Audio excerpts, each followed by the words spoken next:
Hello mga kakusina! Ako po ulit si Ate Angel ng Kusina ni Angel, and for today's video, gagawa na naman po tayo ng another dessert recipe na baka hindi mo pa nagagawa or nasusubukan sa iyong kusina, kaya panoorin mo na ang buong video dahil madali lang po ito. Para umpisahan ang ating recipe for today, kakailanganin po natin dito ng isang sachet or 24 grams nitong leche flan jelly powder.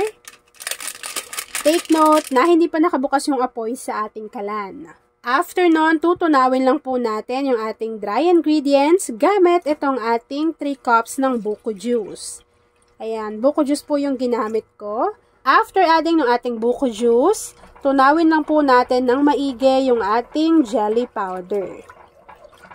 Buko juice na yung ginamit ko para lasang-lasa talaga yung buko.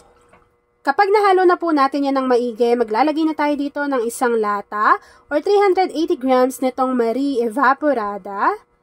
Ayan. So, alam nyo naman si Ate New Angel, ito na talaga ang ginagamit dahil nga po mabilis lang tong mahanap, mura na at masarap pa. Ayan. So, pwedeng-pwede nyo yung mahanap sa palengke kahit sa grocery store.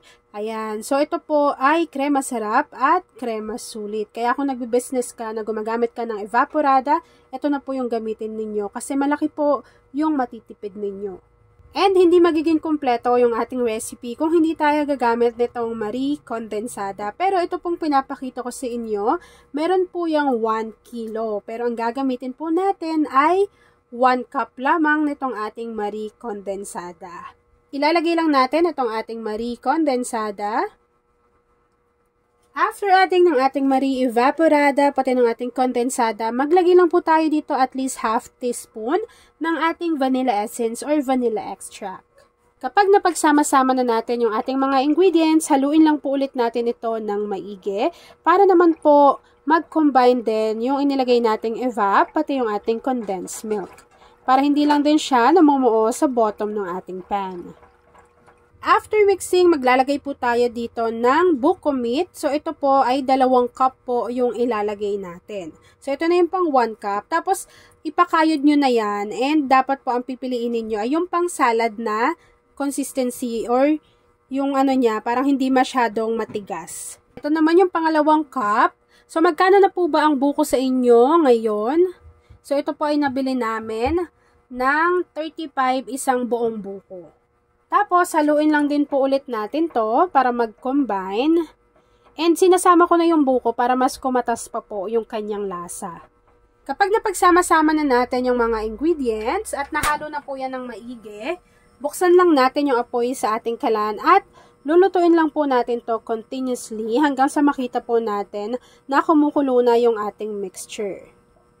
So, habang hinahalo po natin yan, at hinihintay natin na kumulo yung ating mixture, please don't forget to like and follow yung ating Facebook page, Kusina ni Angel. Kung meron din kayong Instagram, paki-follow na rin ako doon, Kusina ni Angel.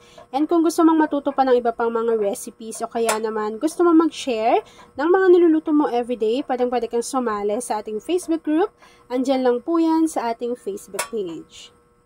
Hindi lang ikaw ang nahihirapan, damdamin ko rin ay naguguluhan.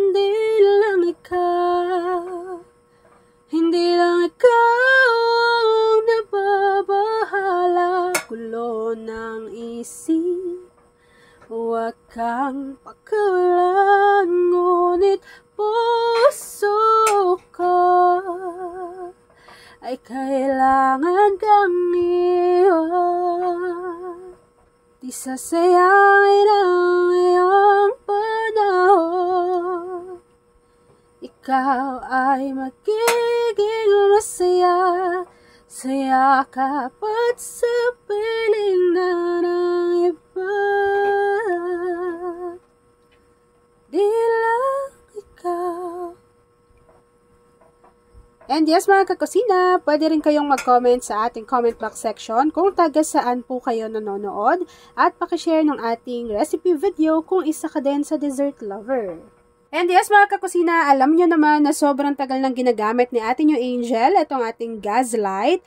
Nagkaroon na tayo niya ng color yellow, color red, and ito yung ating white. Pero lahat po nung binili ko na yon ay nagana pa at ginagamit ko pa rin po iyan. talaga naman maaasahan ko to, lalo na kapag naggagawa po ng recipe video si Ate Nyo Angel, even sa ating live. Actually, kapag naubusan din kami nung gas doon sa pag naglulutuan talaga namin sa kitchen, ito po yung ginagamit ko kapag biglaan na nawalan yon. Syempre hindi naman agad-agad makakapag-deliver. At ayun na nga mga kakusina, kapag kumukulo na po yung ating mixture, pwede na po nating i-off yung apoy sa ating kalan at ready na po tayo sa pag-assemble ng ating recipe.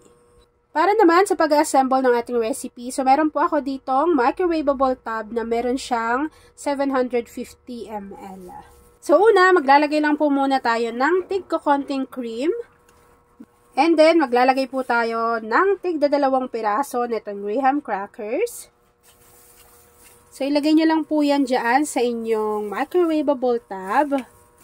So, after adding ng ating 2 piraso ng graham crackers, ganun lang din po, maglalagay tayo ng mas marami naman this time nitong ating buko leche flan mixture. Nasa sa inyo pala kung gusto ninyong damihan pa yung buko. 'Di ba sa iba, yung iba naman sa atin siguro meron kayong tanim diyan sa inyong probinsya.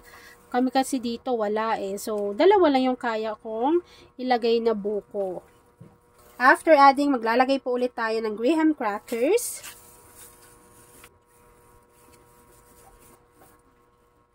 Naglagay na tayo ulit ng ating buko cream mixture.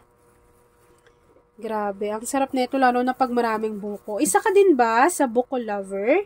Say hi Angel sa ating comment box section. Ako, isa talaga ako sa fan ng buko. Sobrang favorite ko yan. Lalo na kapag nasa salad siya, nasa dessert, ganyan.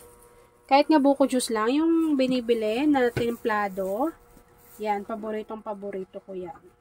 At ayan na nga mga kakusina, kapag naisali na po natin yan at na-assemble na po natin yung ating dessert recipe, hintayin lang po natin tong mag-set, lumamig at mag-firm. And then after po nun, papakita ko na sa inyo kung ano yung natapos nating easy dessert recipe. At ayan na mga kakusina, kapag nag-set na or nag-firm na yung ating dessert recipe, this time, pwede na po natin tong i-enjoy.